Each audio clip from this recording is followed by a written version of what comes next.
दोस्तों नमस्कार, आदाब, सलाम, सत श्री अकाल। स्वागत है आपका अपने YouTube चैनल वीरू एकेडमी में। दोस्तों, आरआरबी ग्रुप डी की बम्पर वैकेंसी आ चुकी है, आप सभी को लोग को पता होगा।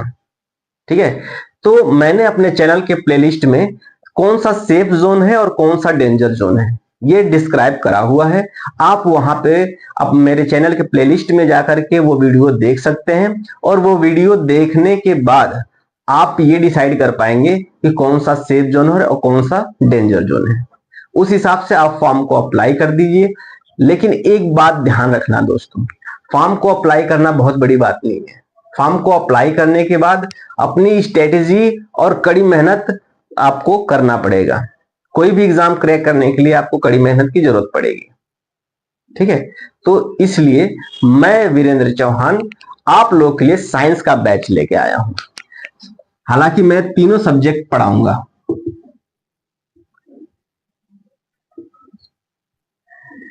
इसमें बायोलॉजी भी पढ़ाऊंगा,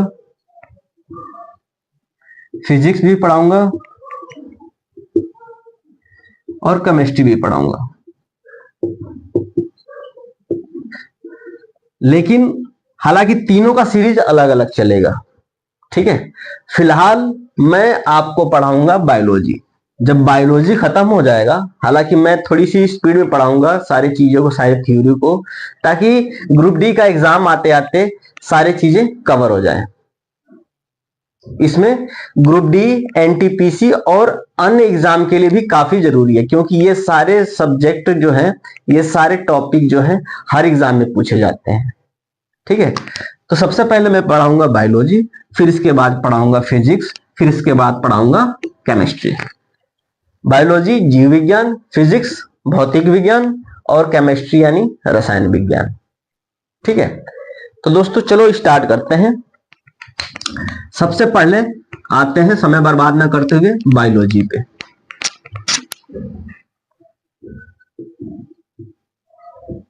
क्योंकि हमारे पास समय बिल्कुल कम है। समय क्या है? कम है। ठीक है, आज हम बायोलॉजी के इंट्रोडक्शन क्लास करेंगे। कल से हम बायोलॉजी का पूरा सिलेबस कवर करना शुरू कर देंगे। सबसे पहले चलते हैं बायोलॉजी। बायोलॉजी दो शब्दों से मिलकर बना हुआ है। पहला है बायो और दूसरा है लोगोस। बायो और लोगोस। ठीक है, ये दोनों जब मिल जाते हैं तो क्या बन जाता है? बायोलॉजी। ये बाई है। ठीक है, अच्छा, बायोस का मतलब क्या होता है? बायोस का मतलब होता है लाइफ यानी जीवन, और लोगोस का मतलब क्या होता है? टू स्टडी यानी अध्ययन। बायो मतलब की होता है जीवन यानी लाइफ, और लोगो मतलब होता है, लोगोस मतलब होता है अध्ययन, यानी जीवन का अध्ययन ही क्या कहलाता है? बायोलॉजी कहलाता है। अब सबसे बड़ी बात यह है कि जान लेते हैं जीवन होता क्या है, किस चीज को कहेंगे ये इसमें जीवन है या जीवित है। दोस्तों, कोई भी वस्तु, कोई भी चीज यदि ग्रो कर रही हो, यानी उसके हाइट बढ़ रहा हो, या फिर एक स्थान से दूसरे स्थान तक गति कर रहा हो, उसमें कोई हलचल हो रहा हो, या फिर कह लें कि उसमें कुछ ऐसा बदलाव हो रहा है जो कि नॉन लिविंग में नहीं होता है, या वो पैरासाइट भी हो सकता है, वो कुत्ता, बिल्ली, जानवर, हाथी, घोड़ा, जिराफ, इंसान, ये कुछ भी हो सकते हैं। यानी यदि पौधों की बात करें, हालांकि वो एक स्थान से दूसरे स्थान तक मूव नहीं कर पाता है, लेकिन उसमें खासियत होती है कि वह छोटे से लेकर के बड़ा हो जाता है, पौधे से फिर वो पेड़ बन जाता है, यानी वो ग्रोथ तो कर रहा है, तो ये इसमें भी लाइफ मानी जाएगी। इंसान है, इंसान क्या होता है? सबसे पहले बेबी होता है, फिर उसके बाद तो वो चलना शुरू करता है, फिर पढ़ना शुरू करता है, फिर धीरे धीरे उसका विकास होता है और वो एडल्ट हो जाता है। एडल्ट होने के बाद वो वृद्ध हो जाता है। ठीक है, एक तो वो बढ़ रहा होता है, दूसरा एक स्थान से दूसरे स्थान तक मोशन कर रहा होता है, यानी गति कर रहा होता है। तो वैसे जितने भी जीव जो या तो ग्रोथ करते हैं या फिर एक स्थान से दूसरे स्थान तक गमन करते हैं यानी मोशन करते हैं, वो सभी क्या कहलाएंगे? जीवित कहलाएंगे। तो उनके बारे में हमें अध्ययन करना है। ठीक है दोस्तों, इसको मिटा देता हूं।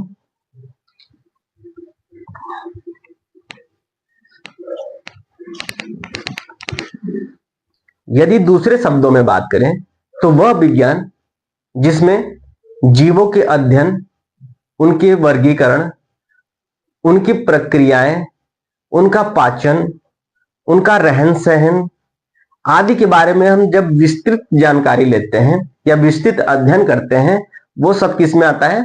बायोलॉजी में आता है। ठीक है, जो बायोलॉजी शब्द है वो फ्रांस के वैज्ञानिक लेमार्क और जर्मनी के वैज्ञानिक ट्रेवेरेनस ने सन 1802 ईस्वी में दिया था। ठीक है, अब यदि हम बात करें कि बायोलॉजी में कितने भाग हैं, कितने पार्ट हैं, हालांकि इसमें प्लांट का भी अध्ययन करना है, जीवन का भी अध्ययन करना है और बैक्टीरिया वायरसेस का भी अध्ययन करना है। इस हिसाब से बायोलॉजी को 3 भागों में बांटा गया। पहला है बॉटनी, दूसरा है जूलॉजी और तीसरा है माइक्रो बायोलॉजी। ठीक है, बॉटनी, जूलॉजी और माइक्रोबायोलॉजी। यदि हम बात करें कि बॉटनी में हम किसका अध्ययन करते हैं, जूलॉजी में किसका अध्ययन करते हैं और माइक्रोबायोलॉजी में किसका अध्ययन करते हैं। बॉटनी में हम पौधों का अध्ययन करते हैं,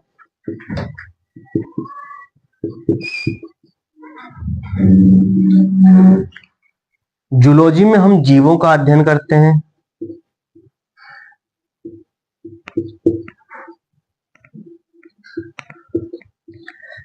माइक्रोबायोलॉजी में हम किसका अध्ययन करते हैं? सूक्ष्म जीवों का।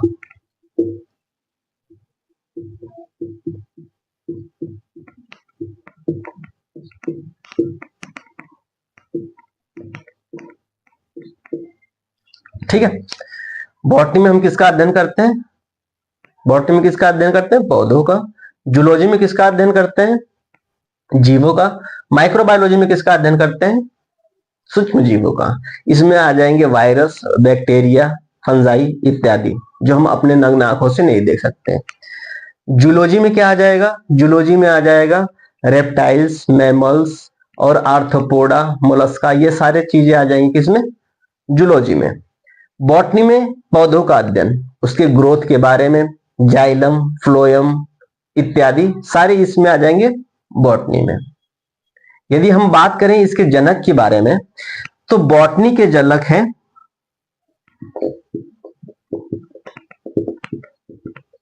बॉटनी के जनक जो है दोस्तों वो थियोफ्रेस्टस हैं। बॉटनी के जनक कौन है? थियोफ्रेस्टस। यदि जूलॉजी की बात करें तो जूलॉजी और plus biology,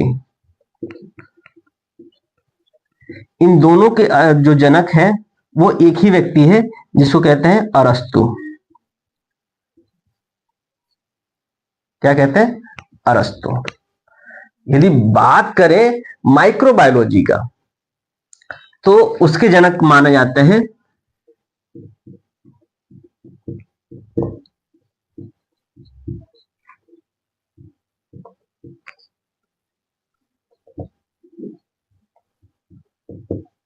Antony von Leeuwenhoek. Antony von Leeuwenhoek. दोस्तों माइक्रोबायोलॉजी के जनक एंटोनी वॉन लीवेनहॉक को क्यों माना जाता है?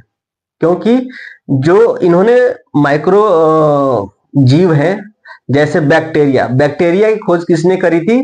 Antony von Leeuwenhoek. तो यहाँ कई सारे क्वेश्चन आपको बन सकते हैं।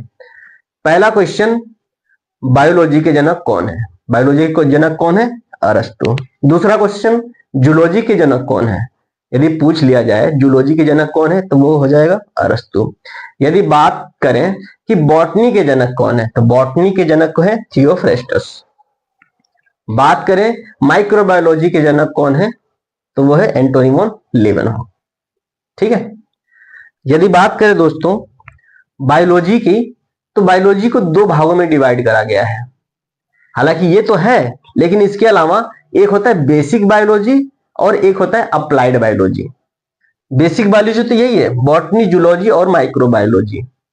लेकिन अप्लाइड बायोलॉजी की बात यदि करें तो अप्लाइड बायोलॉजी में इसके एप्लीकेशन की बात होने लगती है, जैसे चिकित्सा शास्त्र, औषधि विज्ञान और पशु चिकित्सा आदि आ जाते हैं। ठीक है, तो वो उसका एप्लीकेशन हो गया। यहाँ पे हम अभी जानेंगे सिर्फ बेसिक बायोलॉजी, यानी बॉटनी, जूलॉजी और माइक्रोबायोलॉजी। उम्मीद करता हूं इतना दोस्तों आपको समझ में आ गया होगा। चलते हैं आगे। तो सबसे पहले हम चलेंगे बायोलॉजी के जूलॉजी सेक्टर पे, यानी जीवों का अध्ययन करेंगे। और जीवों में सबसे पहले मानव। अब मानव का अध्ययन करने से पहले उनके सिलेबस के बारे में जान लेते हैं। चलिए जानते हैं सिलेबस के बारे में।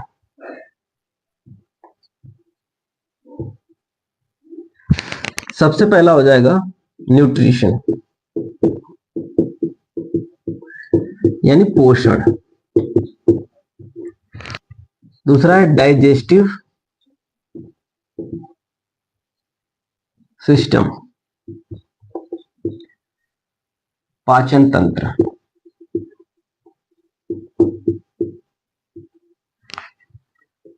तीसरा है सर्कुलेटरी सिस्टम,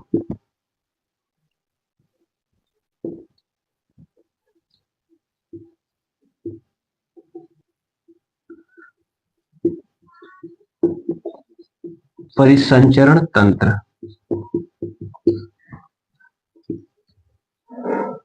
चौथा है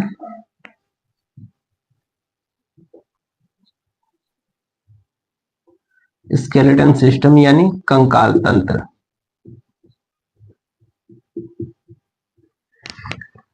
पांचवा है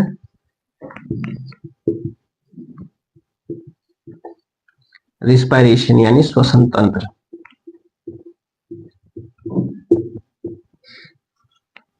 छठा है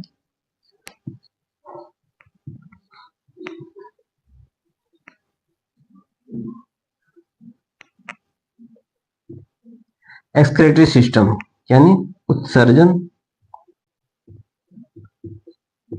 तंत्र। आठवां है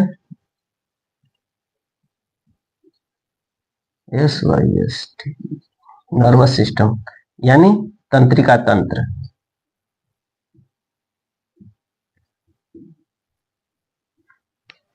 ठीक है, 8 टॉपिक हो गए। अब ऊपर वाला मिटा देता हूं। 9वां हो गया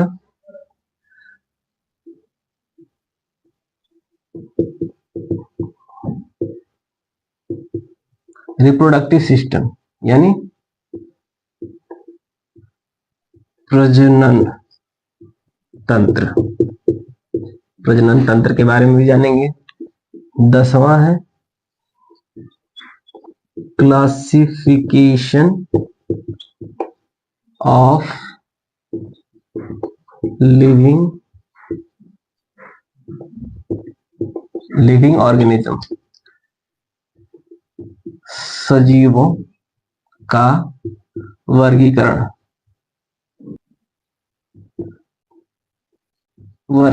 सजीवों का वर्गीकरण, इसको भी मिटा देता हूं, स्क्रीनशॉट लेते रहना आप लोग। आगे देखेंगे 11 नंबर पे सेल, यानी कोशिका। हालांकि सारे लोग क्या करते हैं, सभी टीचर क्या करते हैं, सेल को पहले ही पढ़ा देते हैं।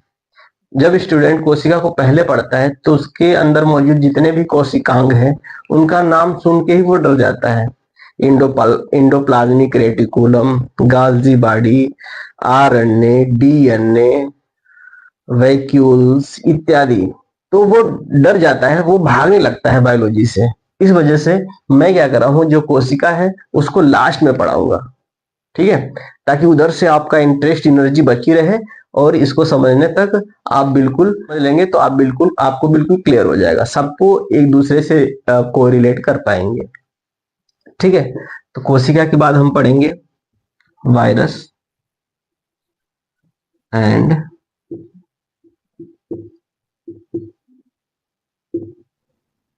Virus and bacteria. वायरस यानी विषाणु और बैक्टीरिया मतलब जीवाणु। ठीक है, इसके बाद 12 नंबर पे हम क्या करेंगे, 13 नंबर पे हो जाएगा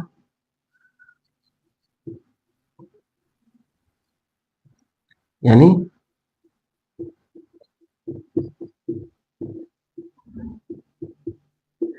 वनस्पति विज्ञान का अध्ययन कर लेंगे। यानी इसमें टोटल जितने भी बायोलॉजी के सेक्टर हैं, यानी बॉटनी, जूलॉजी, माइक्रोबायोलॉजी, वो सारे कवर हो जाएंगे। वायरस एंड बैक्टीरिया सारे माइक्रोबायोलॉजी का सेक्टर है। ठीक है, ये living organism, classification, reproduction, nervous system, digestion system इत्यादि, ये क्या है, जूलॉजी के सेक्टर है। और बॉटनी एक अलग ही चैप्टर सिलेबस चलेगा जो यहाँ पे 13 नंबर पे है। तो दोस्तों ये रहा पूरा सिलेबस बायोलॉजी का, जिसमें बायोलॉजी में बॉटनी, जूलॉजी और माइक्रोबायोलॉजी को हम कवर करेंगे। इसके बाद हम फिजिक्स पे चलेंगे और उसके बाद फिर केमिस्ट्री पे चलेंगे। तो हम चीजों को बिल्कुल वही चीज पढ़ाएंगे जो आपके एग्जाम के लिए उपयोगी है। इधर उधर की कोई भी चीजें फालतू हम नहीं पढ़ाएंगे। हालांकि कोई भी चीज फालतू नहीं होती है, लेकिन जो आरआरबी, एनटीपीसी और ग्रुप डी के लिए जो फैक्ट है, सिर्फ उसी को हम लेकर के चलेंगे। तो दोस्तों आज के लिए बस इतना ही। मिलेंगे कल नए उमंग, नए तरंग और नए जोश के साथ। तब तक के लिए जय हिंद।